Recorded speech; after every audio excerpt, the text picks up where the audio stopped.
This is Dan Tortora of Wake Up Call with Dan Tortora. Dan Tortora Broadcast Media, live here on site at the Carrier Dome for the Sweet 16, which has now become the Elite 8. Louisville outlasting NC State. NC State was down by 1 late in the game, and all of a sudden Louisville blew the doors wide open. Michigan State, a little bit different of a story.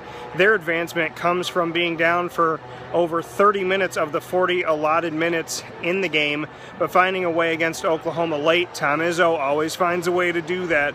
So many players here trying to get it right. NC State, Louisville, obviously rematch from the ACC, and then the Big 12 against the Big 10 with Oklahoma and Michigan State. Michigan State moving on to face Louisville. Michigan State the 7th seed and Louisville the 4th seed.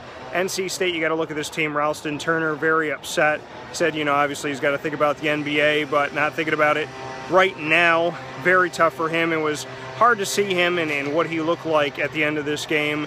Had his head in his jersey crying, very upset with everything that had gone on, and understandably so. BJ Anya and Kat Barber all knowing that they need to do things moving forward to learn from these seniors. And then on the side of Louisville, Rick Pitino's just doing it again. Went out of the ACC tournament up against North Carolina and now has found his way to the Elite 8. And then on the side of Oklahoma and Michigan State, Oklahoma obviously had a lot of good things going on. Buddy Hield was amazing, and he's still trying to figure it out. Hard for him. I talked to him after the game, said it would be hard for him to leave this team, but it's something that he'll eventually have to think about. But he wants to talk with his teammates and people that helped to get him to Oklahoma. But the Oklahoma locker room, very different from what some may expect. A lot of positives. Guys were not hanging their heads. They weren't upset. They weren't crying. Not a lot of swearing or yelling going on. A team that sees themselves getting back into it, back into the spotlight of the NCAA.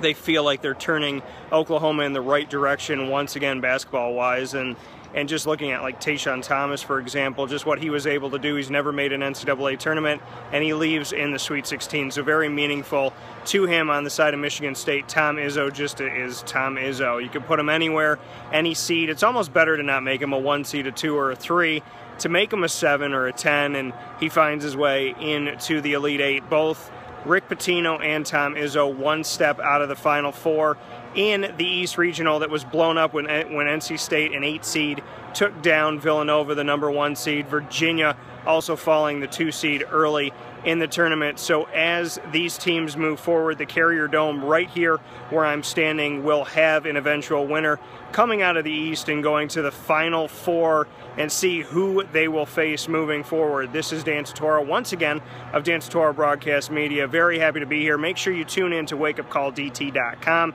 and the free Wake Up Call DT app for my conversations with all 4 of the teams. You don't want to miss out on the teams that lost and the teams that won. My conversations with them one-on-one that you'll find only on Dan Tortora Broadcast Media's wakeupcalldt.com. For now, this is Dan Tortora from the Carrier Dome saying thank you for all your support and for tuning in. The games were amazing. They were close.